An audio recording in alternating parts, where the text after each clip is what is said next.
C'est Parfait. Normalement, c'est bon. Oui, c'est tout bon. Bonjour, Bonjour. je suis Jacques Variengien, rédacteur du web journal Lortie, un petit journal que nous essayons de diffuser sur le territoire entre Bièvre et Rhône. Et pour ce numéro qui parle de biodiversité, nous avons demandé à Pierre Lochin, doctorant qui travaille sur la Platière, de nous faire un petit point sur ses travaux. Bonjour Pierre Lochin, je vous laisse vous présenter. Bonjour Jacques, merci pour l'invitation. Donc, comme l'a dit Jacques, je suis doctorant depuis 3 ans maintenant. Je suis au laboratoire EVS de l'ENS Lyon sous la direction d'Hervé Piélier. Et donc, ma thèse a pour but de s'intéresser à l'impact du stress hydrique sur les peuplements alluviaux et sur les ripisylves. Donc, les ripisylves, pour expliquer plus largement, ce sont les arbres en bord de cours d'eau. Et donc, je m'intéresse à ces arbres tout le long de la vallée du Rhône, donc de Genève jusqu'à la Méditerranée, donc le Rhône sur sa partie française et vraiment sur le corridor fluvial. Donc, je m'intéresse uniquement sur les arbres qui sont à proximité directe du Rhône.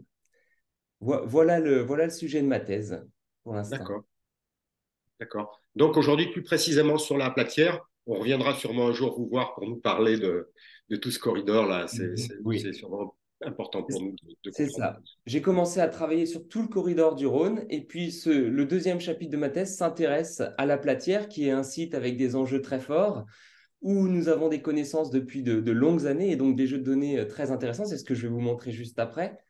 Et donc, on a décidé de travailler sur la Platière. Et c'est un site particulièrement intéressant car il a des conditions très contrastées et c'est ce qui nous permet de pouvoir caractériser le stress hydrique ou non. Donc, si vous voulez, je peux enchaîner tout de suite avec le début de la présentation. Donc, le but de ce chapitre de thèse est de réussir à caractériser et identifier les peuplements alluviaux donc de la Platière, mais le but après, c'est de pouvoir étendre cette caractérisation et cette identification à l'ensemble des peuplements alluviaux du Rhône.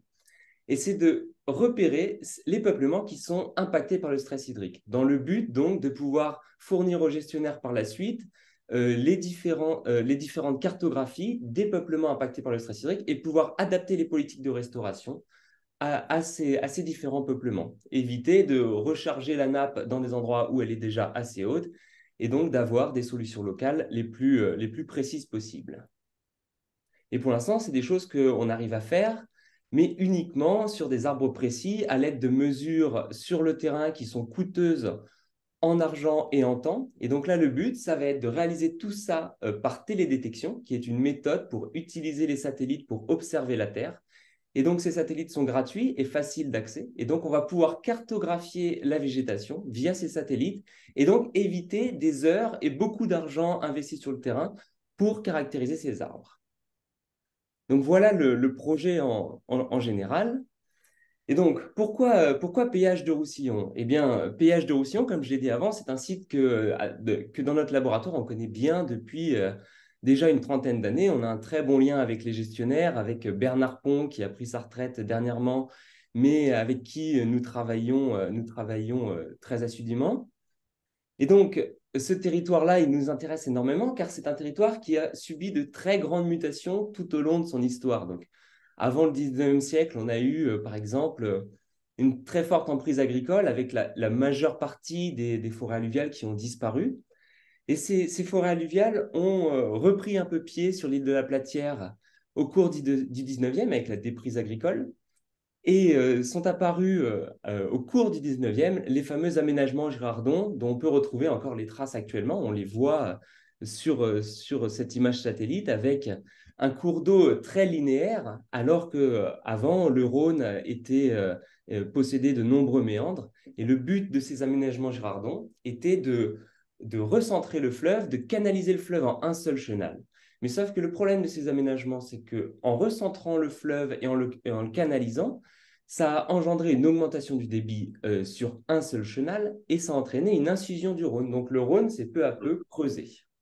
Cette première incision du Rhône, donc à la fin du 19e, on a estimé qu'elle avait engendré une baisse du niveau de nappe de quelques dizaines de centimètres jusqu'à 50 centimètres.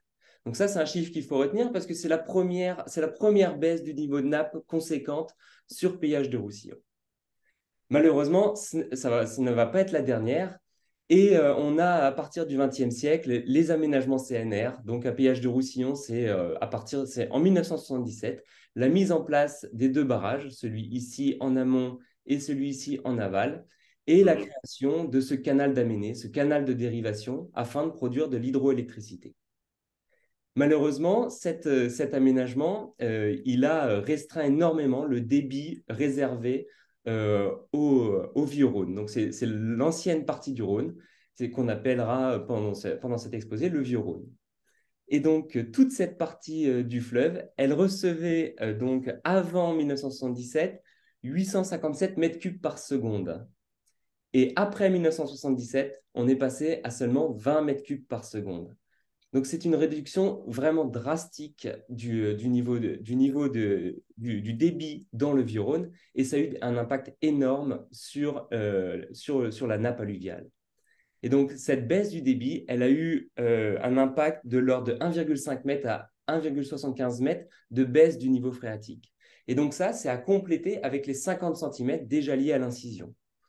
Donc, globalement, on considère qu'il y a eu une baisse d'environ 2 m à 2,50 m de manière générale, juste liée à ces aménagements anthropiques sur l'île de la Platière et sur toute cette zone de péage de Roussillon. Donc, ce qui est intéressant, c'est que grâce à Bernard Pont, on a pu obtenir des données de nappe qui remontent jusqu'à 1968. Et 1968, c'est notre état de référence, car en 1968, il y a eu ces fameuses grèves de mai 1968, où il n'y avait aucun prélèvement par les industries du fait des grèves.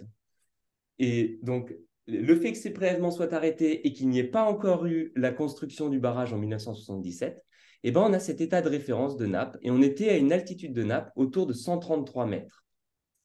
Et en fait, ce qu'on peut voir, c'est qu'à partir de 1977, le niveau de nappe n'a fait que diminuer. Donc, du fait de la construction du barrage, mais aussi des prélèvements industriels et agricoles. On va revenir sur ces prélèvements parce qu'ils ont un rôle très important aussi sur péage de Roussillon. Et donc, ces niveaux de nappe, ils vont baisser continuellement jusqu'en 1991. Et 1991, c'est notre minimum hydrologique, en fait. C'est la pire année. Et dans cette année-là, la l'aune de la Platière qu'on peut apercevoir ici, si on suit ma souris, si on suit mon curseur, et ben cette l'aune de la Platière, qui est maintenant en eau toute l'année, était asséchée pendant plus de 4 mois au cours de la saison végétative. Donc, il n'y avait plus d'eau du tout et la situation hydrologique était à son minimum.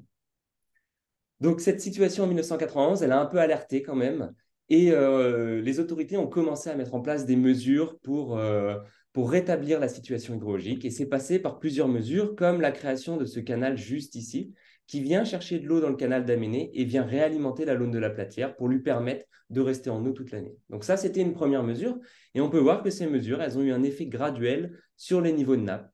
La nappe est montée, mais très légèrement, jusqu'en 2014, où en 2014, on a eu une augmentation du débit réservé. Je vous parlais tout à l'heure des fameux 20 mètres cubes par seconde dans le Vieux-Rhône. Et bien maintenant, sur certaines périodes de la période végétative, on est à plus de 120 mètres cubes par seconde. Donc, ce qui a permis une élévation de la nappe, mais qui reste toutefois très légère par rapport à l'état de référence de 1968. Donc, on est toujours 1 mètre, voire 1,50 m en dessous. Ça, c'est la situation générale, donc sur toute une partie de la zone. Mais cette situation, elle est très contrastée à péage de Roussillon du fait des pompages industriels et agricoles. Je vais y revenir juste après.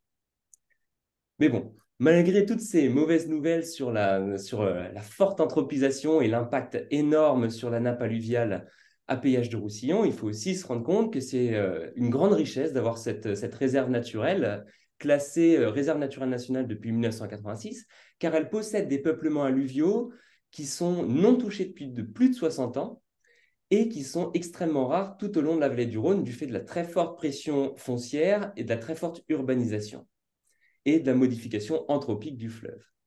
Donc, cette forêt, elle est très intéressante car elle est non touchée depuis plus de 60 ans, donc elle suit des processus naturels, mais en même temps, elle est fortement contrastée avec toute cette anthropisation depuis plusieurs siècles. Donc, nous, qu'est-ce qui nous a intéressé pour ma thèse? Qu'est-ce qu'on cherchait à regarder? La première question, le but, c'était de comprendre comment les peuplements alluviaux réagissent au stress hydrique. C'était de différencier les réponses des arbres et de deux espèces différentes, on va y revenir juste après, et voir comment ces deux espèces elles réagissent au stress hydrique. Et la deuxième question, c'était est-ce qu'on pouvait cartographier et identifier ces peuplements qui sont affectés par le stress hydrique à l'aide d'outils de télédétection, donc à l'aide de satellites qui sont gratuits et en accès libre, afin d'en faire un outil accessible aux gestionnaires et même à la population en général.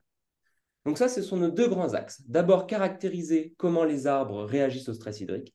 Et le deuxième axe, c'est réussir à généraliser cette caractérisation, et cette fois-ci à une échelle beaucoup plus large, avec des outils gratuits et en accès libre. Donc, l'île de la Platière. L'île de la Platière, il y a beaucoup de choses à en dire. Et on a vu tout ce phénomène d'anthropisation qui a conduit à une baisse du niveau de nappe de l'ordre de 2 mètres à 2,50 mètres.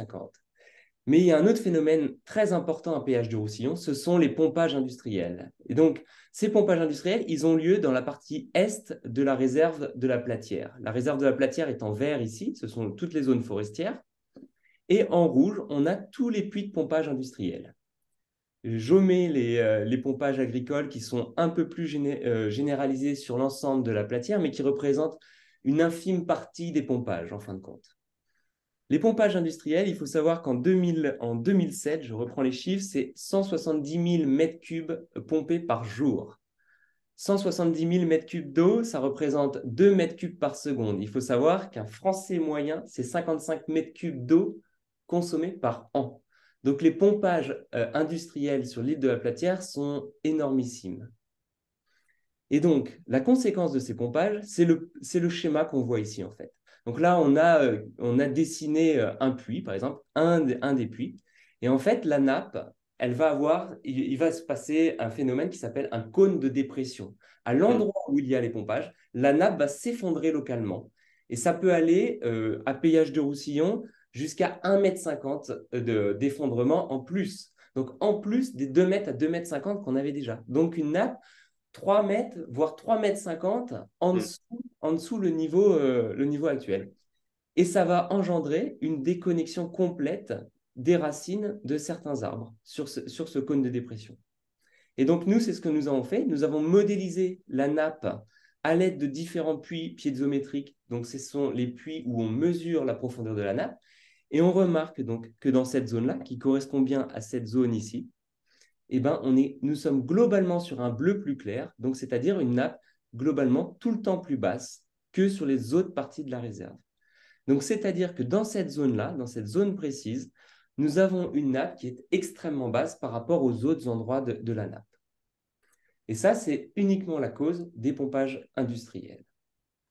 On va la voir juste après, ces pompages industriels qui ont atteint des valeurs énormissimes, comme je vous le disais tout à l'heure, de 170 000 mètres cubes par jour, baissent graduellement actuellement et nous sommes plus actuellement autour de 90 000 mètres cubes par jour. Et ça va avoir un effet intéressant sur nos arbres. Donc, après avoir expliqué tout ce contexte et cette différence importante entre cette partie de la réserve et les autres parties de la réserve comme plus au sud, nous, ce qu'on a décidé de faire, c'est que nous avons sélectionné des arbres dans les zones les plus déconnectées. Ce sont les arbres qui apparaissent en marron ici, tous les points en marron, et des arbres dans les zones les plus connectées, donc qu'on appelle les arbres avec une forte disponibilité en eau. Et on a sélectionné deux espèces différentes. Donc ici en violet, des peupliers blancs, et ici en vert, des frênes. Le but d'utiliser ces deux espèces, c'est que ces deux espèces ont des caractéristiques morphologiques complètement différentes et elles vont avoir des réponses au stress hydrique qui vont être différentes. Donc, pour résumer globalement, on a deux types de sites, des sites avec une faible disponibilité en eau du fait d'une nappe très profonde et des sites avec une forte disponibilité en eau du fait d'une nappe beaucoup plus haute. Et dans chacun, deux espèces différentes. Donc, pour bien montrer cette caractérisation et pour justifier que nos arbres ont des conditions différentes, nous avons été regarder à chaque endroit où était la nappe à l'aide de notre modèle de nappe qu'on a pu voir juste précédemment. Et on a pu aussi calculer l'épaisseur de sédiments fins. Et cette épaisseur de sédiments fins, elle joue un rôle important. Donc, regardons ce schéma-là, où ici nous sommes dans une situation de forte disponibilité en eau. Le plus important dans ce schéma, c'est cette ligne-là, la ligne ici, qu'on appelle ici le toit des graviers. Donc, c'est la limite entre la zone qu'on appelle la zone de vadose, qui est composée de sédiments fins, donc qui est facilement perçable par toutes les racines, et la zone phréatique, qui est, elle, une zone avec des graviers beaucoup plus importants, beaucoup plus compacts et beaucoup plus difficilement pénétrables par les arbres. Donc, il faut bien différencier ces deux zones, la zone de vadose, caractérisée par l'épaisseur de sédiments fins, et la zone phréatique. Excusez-moi. Oui. Bêtement, je pensais que c'était le contraire, c'est-à-dire que la zone phréatique, elle était plus accessible, plus poreuse, etc. Ça ne serait pas le Non, cas. non, ce n'est pas le cas. D'accord, Pas du tout, parce qu'on a vraiment ce toit des graviers qui va venir bloquer l'accès. Et ensuite, en dessous de ce toit des graviers, on est vraiment sur un substrat qui est très, très compact et difficile à percer. Seuls des arbres avec d'accord, des racines vraiment pivotantes vont pouvoir aller percer ce substrat. Alors d'accord. qu'au-dessus, la zone de vadose, il faut vraiment l'imaginer comme un bac à sable géant. Ouais. C'est vraiment du limon très fin. Hmm, Et donc, ça va être beaucoup plus facilement pénétrable par les racines. d'accord. Et donc, nous, on distingue deux choses. Donc, plus la nappe est haute dans la zone phréatique, plus les arbres en ont accès. On le voit sur cette image avec le peuplier qui a accès à la nappe alluviale avec ses racines. Et plus la zone de vadose est épaisse, on voit bien la différence entre ces deux sites, plus elle est capable de stocker de l'eau dans cette zone. En fait, il y a deux zones différentes. Vraiment la zone phréatique caractérisée par la nappe et la zone de vadose avec les sédiments caractérisée par l'épaisseur. Et plus elle est épaisse, donc c'est plus on a une grande bouteille d'eau, plus on peut stocker d'eau. Et bien là, c'est exactement la même chose. Plus l'épaisseur de sédiment est épaisse, plus elle est capable de stocker de l'eau quand il pleut. L'eau va s'infiltrer et va se stocker dans cette zone-là. Et donc en fait, c'est très intéressant parce que nos deux arbres, nos deux espèces, ont deux caractéristiques complètement différentes qu'on voit bien sur ce schéma-là en fait. On a le peuplier qui va avoir des racines qui vont aller très droites, très profondes, qu'on appelle des racines pivotantes, et qui vont être capables de percer notre ligne ici, qui est notre toit des graviers. Et donc, le peuplier va être capable d'aller dans la zone phréatique et d'atteindre la nappe. Alors que le frêne, lui, il va se contenter uniquement de la zone de vadose, uniquement des sédiments fins. Il ne va pas avoir la capacité de descendre sous le toit des graviers. Et donc, s'il veut bénéficier de l'eau de la nappe, il va falloir que la nappe remonte au-dessus du toit des graviers. Ce qui, à péage de Roussillon, est extrêmement rare pour le moment. Et donc, on a ces deux arbres qui sont complètement différents. Et on le voit bien sur ce graphique-là, qui sont les valeurs exactes de nos différents sites. On voit que, donc, en bleu ici, on a l'altitude de la nappe et ici, l'altitude du toit des graviers. Donc, c'est-à-dire l'altitude de cette ligne-là et l'altitude de la ligne juste en dessous. Et on voit que sur les sites que j'appelle HWA, donc avec une forte disponibilité en eau, on a une nappe qui est très proche du toit des graviers.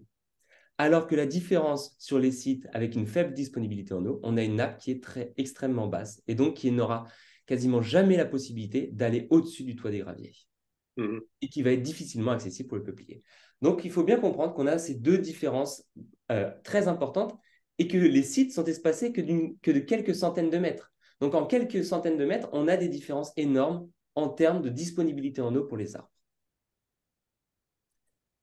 Donc, comment nous, une fois qu'on a fait ça, comment nous, on évalue la réponse des arbres au stress hydrique? Comment on peut dire que cet arbre-là, il souffre et cet arbre-là, il ne souffre pas? Et bien pour ça, on a un outil qui est génial. Ce sont les satellites, des satellites Sentinelle. Ce sont les satellites européens qui sont en libre accès, qui passent au-dessus de chez nous tous les 4 jours et qui font des images avec une résolution de 10 mètres. C'est-à-dire qu'on a des pixels partout, sur toute la France et sur le monde entier, tous les 4 jours, d'une résolution de 10 mètres. Donc nous, 10 mètres, c'est suffisant pour observer les arbres les plus gros avec une canopée importante. Et ça nous permet d'extraire via les images, ça nous permet d'extraire, je ne vais pas rentrer dans les détails, mais un indice qui s'appelle le NDVI, qui est un indice de végétation et qui va nous renseigner sur l'état de la végétation. Donc, ce que va nous dire cet indice, c'est si l'arbre est en bonne santé, donc tout vert, il va nous donner un NDVI qui est élevé, donc une valeur de cet indice qui est élevé et qui va nous renseigner sur l'état de la végétation. Donc cet arbre-là, si le NDVI est élevé, il est en bonne santé. Par contre, si la valeur est plus basse, eh ben cela traduit que notre arbre est en mauvaise santé. Et donc, que son activité chlorophyllienne, que ses feuilles commencent à jaunir, que il va commencer à perdre ses feuilles, et donc ça va être traduit dans le NDVI. En fait, le NDVI va nous donner cette information sur la santé de l'arbre. Et ça nous donne une image comme ça, en fait. Donc ici, bon, là, c'est que de la forêt, donc bien sûr, c'est tout vert, mais si on avait pris les champs à côté qui sont en sol nu, eh ben, on aurait un NDVI tout rouge ou tout jaune, en fait. Et nous, notre méthodologie, elle consiste à comparer deux images. Une image au début de la saison végétative, quand globalement les arbres vont bien, donc c'est-à-dire au mois de juin. Au mois de juin, les arbres sont à leur maximum, leurs feuilles sont très vertes, ils ont une bonne activité. Si le stress hydrique n'est pas intense au mois de juin, mais ce n'est pas le cas à Péage de Roussillon, et ben là, les arbres sont en bonne santé. Et on compare cette image avec une image de NDVI au mois d'août. Et en fait, en comparant les deux images, eh ben, on peut voir comment le NDVI a évolué. Est-ce que l'arbre est passé de ce stade-là très vert à ce stade-là avec un petit peu de feuilles jaunes, ou est-ce que l'arbre est passé à un stade où le NDVI est très faible avec beaucoup de feuilles jaunes? Et en fait, c'est ce qu'on a fait ici. Donc, les zones vertes, il y en a très peu, ou les zones blanches, Oui, ce sont les zones où les arbres sont restés stables. Donc, ça veut dire qu'ils n'ont pas été impactés par le stress hydrique. Et les sites où c'est rouge, eh ben, ce sont les zones où les arbres ont été fortement impactés par le stress hydrique. Et donc, nous, à partir de cette carte-là, eh ben, on va travailler là-dessus, en fait. Bon, je vais y revenir un peu plus tard pour montrer à quel point on peut identifier les peuplements ou non. Ça va? Tout est oui, clair? oui, d'accord. Donc, il a fallu aussi qu'on caractérise les années parce que malheureusement, les satellites Sentinelle sont dans l'espace que depuis 2016. Donc, on a un recul qui est assez faible pour le moment. Mais heureusement, on a eu des années extrêmement chaudes. 2022, on le voit dans notre graphique, a été extrêmement sèche et extrêmement chaude. Et au contraire, 2021 a été plutôt froide et plutôt humide par rapport au normal des 20 dernières années. Donc ça, c'est intéressant parce qu'on va pouvoir comparer comment les arbres réagissent en fonction d'une année très chaude et très sèche et en fonction d'une année plutôt froide et plutôt humide. Donc ça, c'est ce qu'on fait. Et on a aussi regardé le niveau de nappe, comment il avait varié. Et on voit qu'effectivement, en 2021, le niveau de nappe était globalement plus haut sur les sites, sur l'année 2021, pardon, que sur les autres années qui étaient plus chaudes et plus sèches. Donc comme ça, on a bien des années qui sont complètement contrastées et on va pouvoir comparer comment les arbres réagissent. Donc, je reviens à notre première question. Comment les peuplements alluviaux réagissent au stress hydrique? Donc, on a toujours nos deux espèces. Je vais passer vite sur tout ça, mais il ne faut pas hésiter à m'interrompre si besoin, parce que Mhm. c'est des graphiques un peu compliqués. Ici, on a notre fameux NDVI. Le NDVI, il varie de 0 à 1. Donc, plus on est vers le 1, plus la végétation est élevée, plus la végétation est en bonne santé. Donc ici, on a nos frênes. Donc les sites en bleu sont les sites avec beaucoup d'eau. Les sites en marron sont les sites avec très peu d'eau. On voit que pour le frêne, qu'il y ait beaucoup d'eau ou très peu d'eau, on voit que la médiane est au même niveau. On a des arbres qui ont le même NDVI, donc c'est-à-dire que la végétation a le même niveau, ne semble pas stresser sur toute la période végétative. Au contraire, le peuplier, on voit bien qu'il y a une forte différence, que le NDVI, et donc que la végétation est en bien meilleur état sur les sites avec beaucoup d'eau que sur les sites avec très peu d'eau.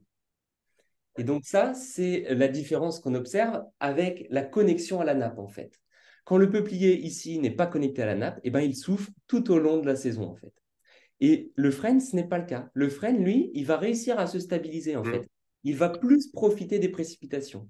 Par contre, si Oui, on regarde le mois d'août, eh ben, on voit que le peuplier, on a toujours la même tendance, un fort écart entre les sites avec de l'eau et les sites avec très peu d'eau. Mais par contre, en août, où on est en plein milieu du stress, le frêne, lui, commence à diminuer.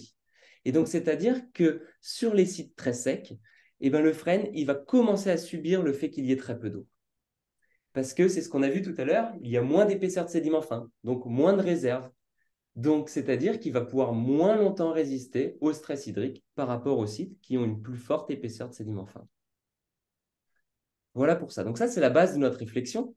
C'est essayer de comprendre pourquoi le frêne ne réagit pas totalement alors que le peuplier réagit complètement à la disponibilité en eau.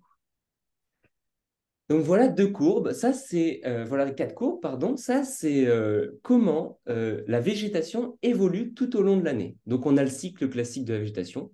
En février, à partir de février, les feuilles commencent à ressortir. Elles atteignent leur maximum en juin, c'est ce qu'on disait tout à l'heure. Et ensuite, elles commencent soit à se stabiliser jusqu'au début de l'automne, et puis ensuite, ça va commencer à descendre. Et c'est le cycle végétatif, en fait. Et nous, ce qui nous intéresse ici, c'est qu'on compare nos 4 années. On va se concentrer uniquement sur 3 années principales qui vont être 2017, 2021 et 2022.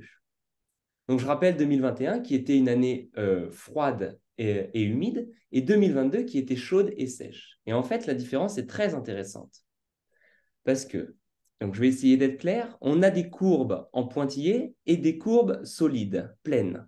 Les courbes en pointillés, ce sont les sites avec une bonne disponibilité en eau. Les courbes pleines avec une faible disponibilité en eau. Et donc, si on regarde le peuplier en violet ici, on voit qu'il monte, que ce soit en pointillé ou plein. Mais la grosse différence entre les deux courbes, elle intervient après juin en fait. Au cours de l'été, on voit que le peuplier avec beaucoup d'eau, il va rester stable tout au long de l'été et va commencer à diminuer à partir du mois de septembre, donc au début de l'automne.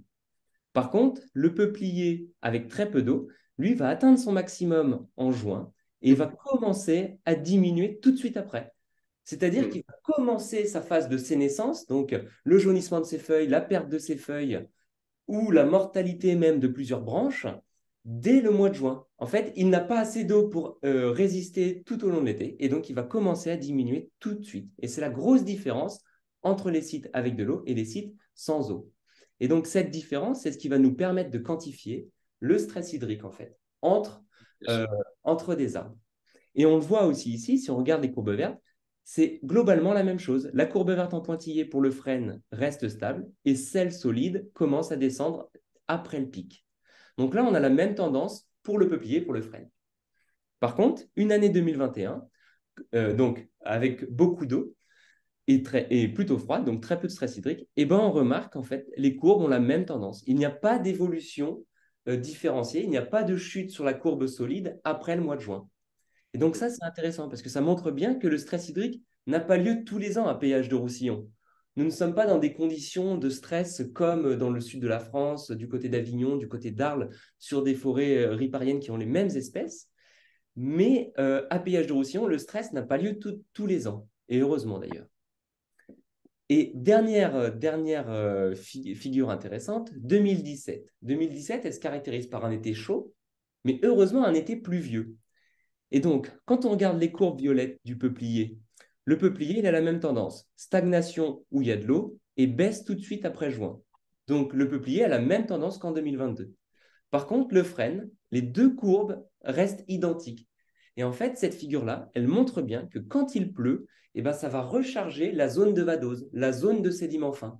Et donc, le frêne va en bénéficier fortement, alors que le peuplier, lui, n'en bénéficie pas. Il est dépendant de la nappe et ne bénéficie pas de la recharge par les précipitations. Et donc ça, c'est une dimension à vraiment prendre en compte quand on va établir des politiques de restauration. Que le frêne, si on lui augmente la nappe phréatique, eh ben, ça ne va peut-être pas suffire parce que le frêne, il va plus dépendre d'une recharge en surface, en fait. Et donc, il faut bien distinguer les deux types d'espèces. Et là, cette figure-là, elle nous permet de bien montrer ça, en fait. Là, cette figure-là, c'est exactement la même chose que précédemment. En fait, si je reviens en arrière, c'est juste la différence depuis juin entre les courbes. Comment les courbes s'écartent, en fait. Et donc, si je reviens dessus, on a le peuplier ici. Et en fait, on voit que, par exemple, les années chaudes, donc où il y a marqué warm, eh ben, la différence entre la courbe en pointillé et la courbe solide, elle ne fait que d'augmenter entre juin et septembre, sur les années chaudes. Par contre, sur 2021, elle se stabilise, voire l'écart diminue entre les deux courbes. Et là, la différence est intéressante parce que là, on retrouve notre année 2017 où l'écart augmente sur le peuplier. Et bien sur le frêne, elle reste stable et 2017 et 2021 sont semblables, alors que 2022 et 2020, eux, sont identiques avec un écart qui augmente entre les deux courbes. Et en fait, cette caractérisation des arbres, elle va nous permettre par la suite d'identifier à plus large échelle nos arbres.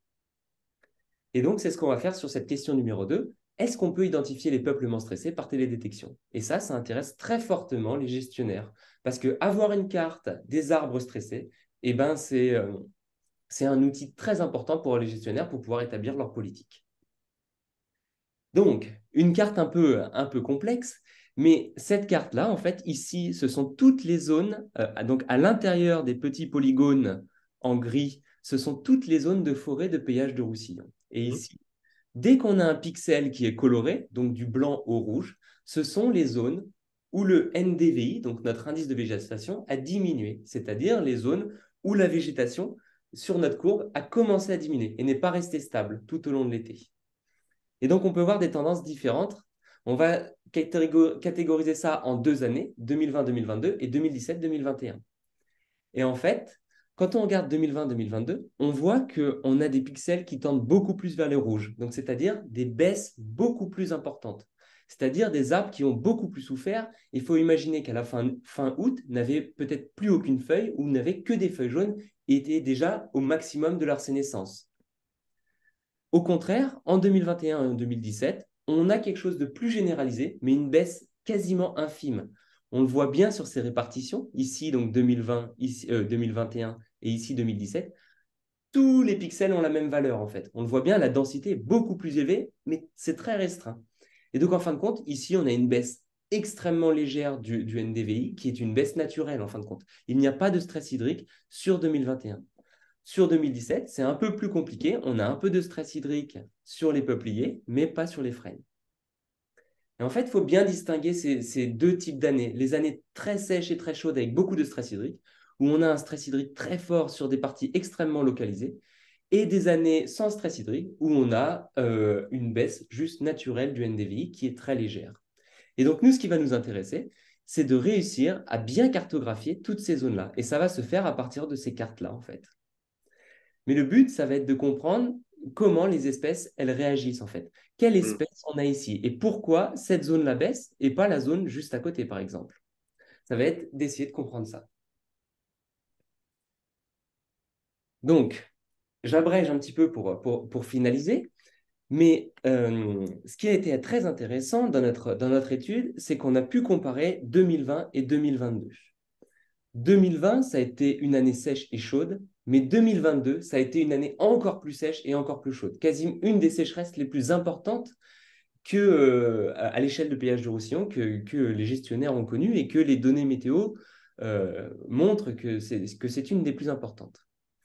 Et donc, on pourrait imaginer que si 2020 a fait souffrir les arbres, 2022 aurait dû faire encore plus souffrir les arbres. Et donc, ce qu'on a fait, c'est qu'on a regardé comment notre indicateur de NDVI avait évolué entre ces 2 années. Et notre indicateur de NDVI montre que lorsque c'est blanc ou vert, c'est-à-dire qu'en 2022, la végétation était en meilleure santé qu'en 2020. Donc, c'est-à-dire que dans cette zone-là, la végétation était en meilleure santé. Par contre, dans ces zones-là et dans les zones un peu plus au sud, la végétation était en moins bonne santé en 2022.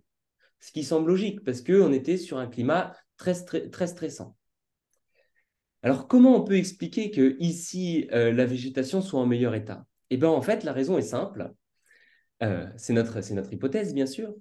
Mais ici, nous sommes dans le cône de dépression où il y a l'ensemble des puits de pompage. Et entre 2020 et 2022, les prélèvements industriels ont assez fortement diminué.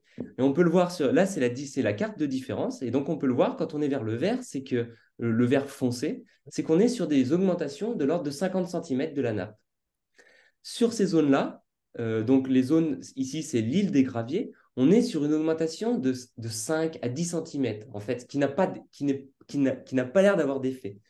Et cette augmentation de 50 cm, elle semble avoir été bénéfique pour les arbres ici, qui ont mieux résisté à la sécheresse de 2022. Et donc, c'est ce qu'on montre avec cette relation linéaire. Ici, on a extrait l'ensemble des points, donc des milliers de pixels qu'on a au-dessus de péage de Roussillon.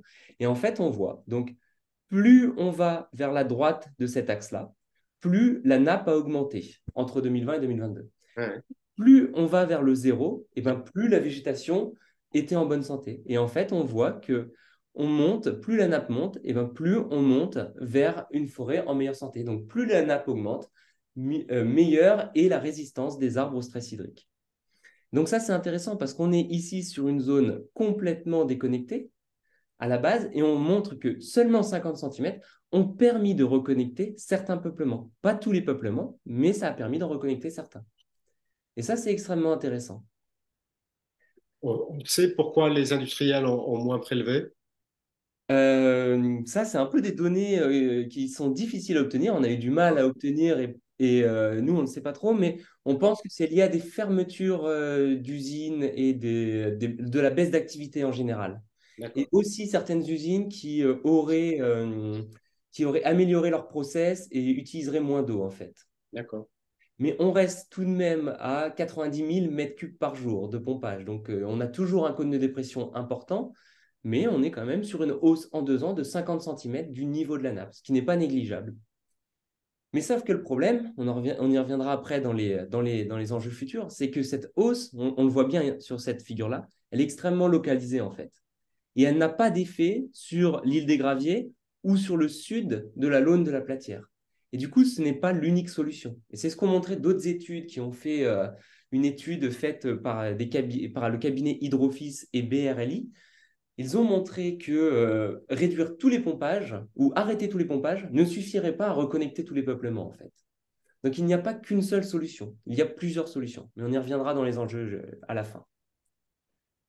Donc, pour finir avec tous ces graphiques un peu compliqués, voilà donc la figure, cette fois-ci, on a regardé l'année 2019, qui était aussi une année stressée et une année avec une nappe encore plus basse, parce que la nappe monte graduellement.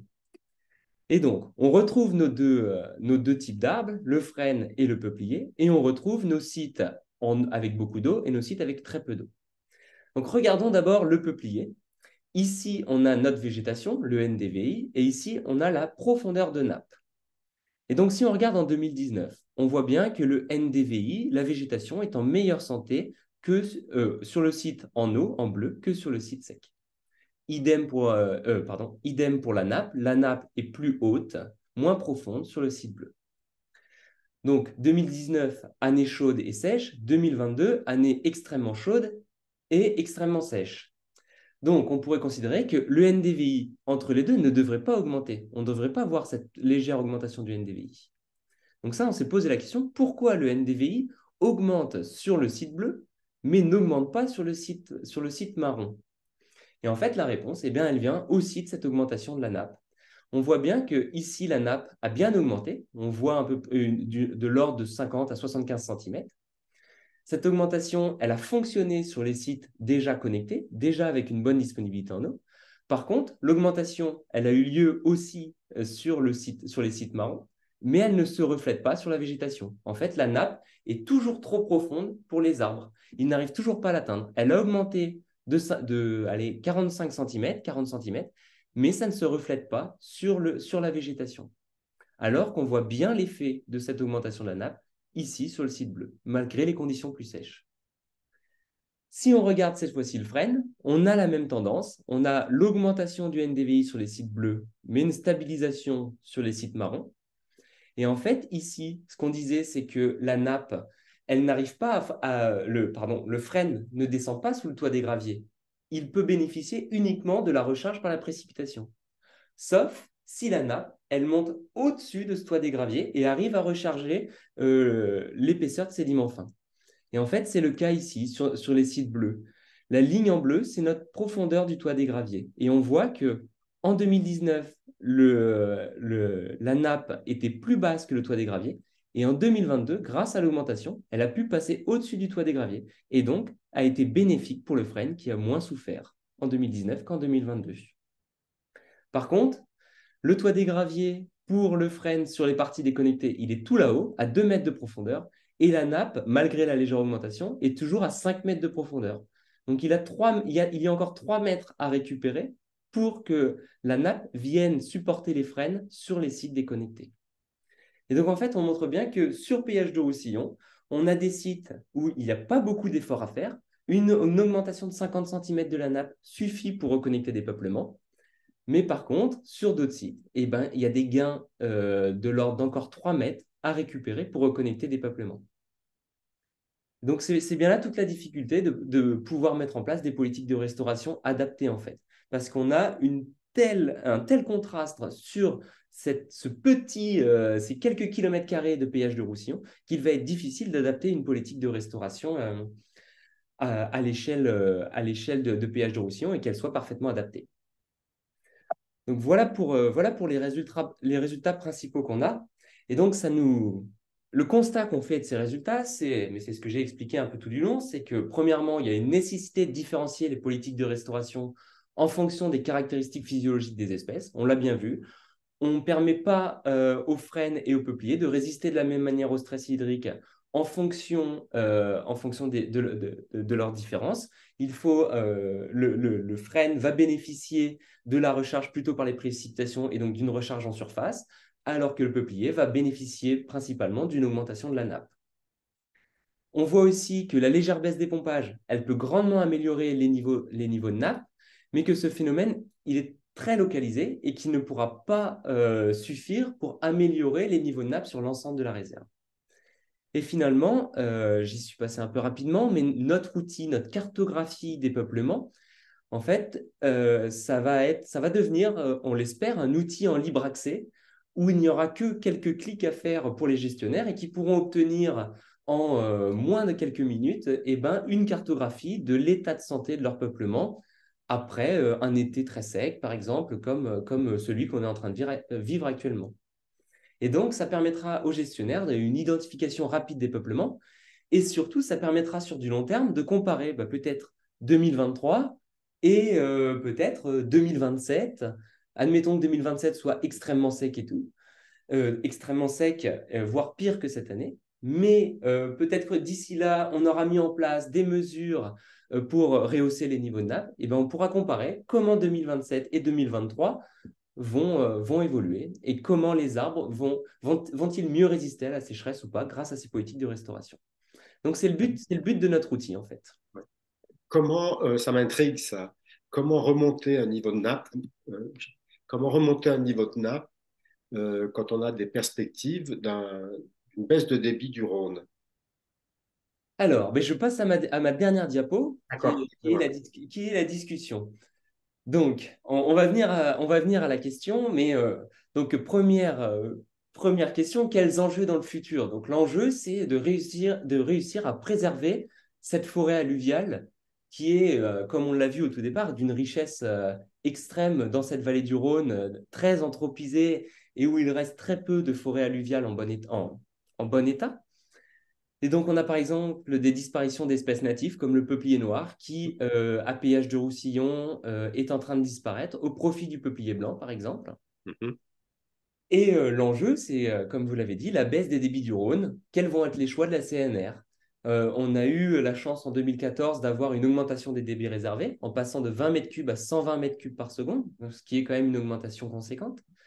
Mais quel va être le choix de la CNR si à l'horizon 2050, les débits du Rhône diminuent de 30% et que la production d'hydroélectricité, qui est une source renouvelable, va être de plus en plus prépondérante en été parce que les besoins augmentent?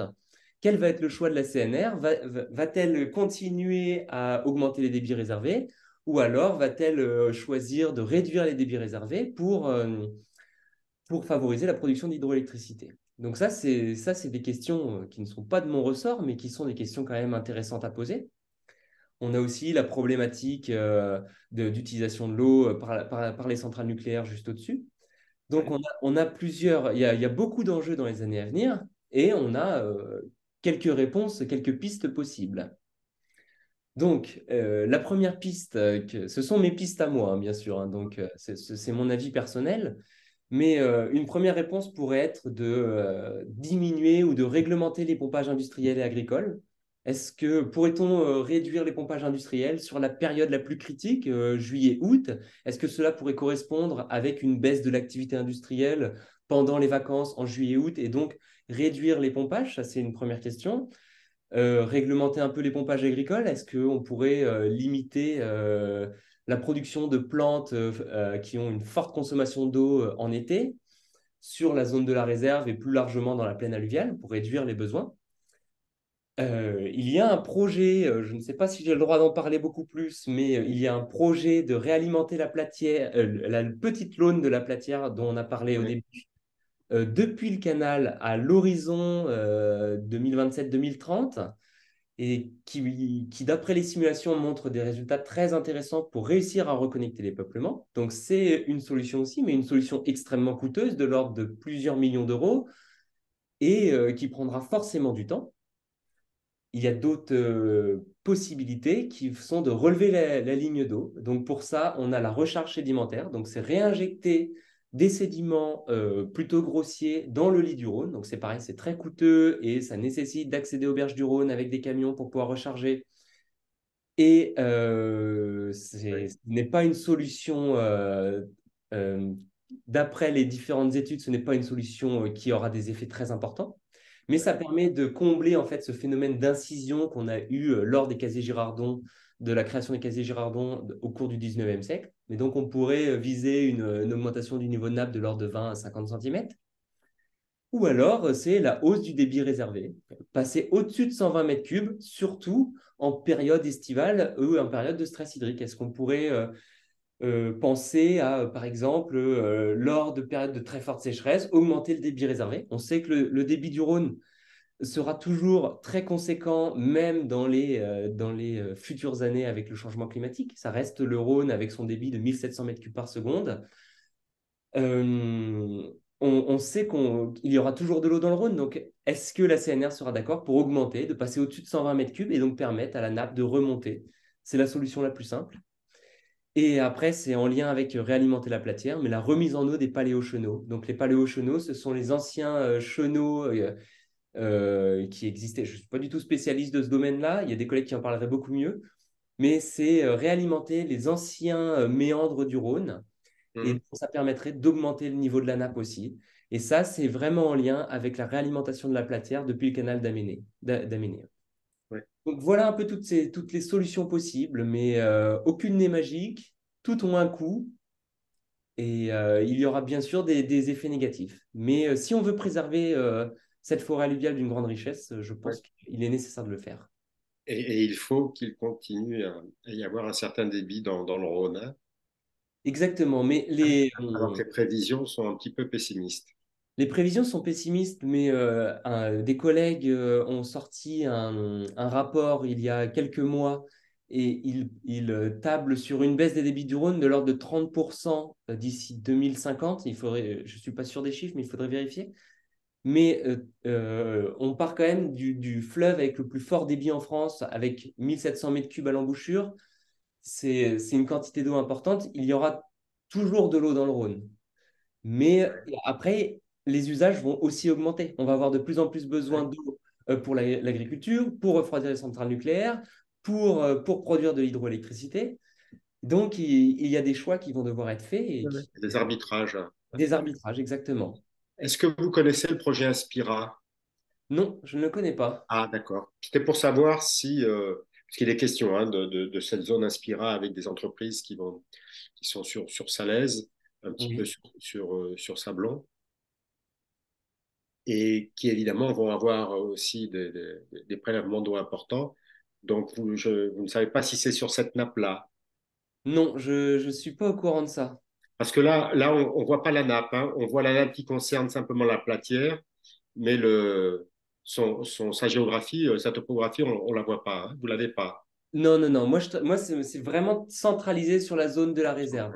Mais il faut bien savoir que les pompages industriels, ils ont bien sûr un effet local très fort, Ouais, mais que sur l'ensemble, c'est ce qui a été montré dans l'étude des prélèvements faite par le cabinet Hydrofis, sur l'ensemble de la plaine alluviale, eh ben, la nappe est impactée par ces prélèvements. c'est plus léger, c'est de l'ordre de quelques dizaines de centimètres, ce n'est pas un cône de dépression, mais il y a quand même un impact sur l'ensemble de la zone. Donc réduire les prélèvements aurait un impact bénéfique partout. bien sûr. Entendu. Donc voilà où nous en sommes de notre côté pour réussir à caractériser les peuplements stressés. Et en fait, notre but, c'est d'avoir un outil d'aide à la décision et Oui. d'évaluation des politiques de restauration. C'est montrer, par exemple, telle solution, par exemple, je ne sais pas, admettons qu'en 2027, la réalimentation par la platière soit faite, et ben de montrer, vous voyez, vous avez fait cette réalimentation, et ben les peuplements ici en ont fortement bénéficié. Et le but, Ouais. c'est quoi? C'est pouvoir faire un constat et ensuite évaluer. Voilà. Entendu. Excusez-moi, j'ai des alarmes sur mon ordinateur. Hop là. Est-ce que vous avez d'autres questions? Non, écoutez, je crois que vous avez fait le tour de la question qui nous intéressait aujourd'hui, de penser hein, sur la biodiversité végétale.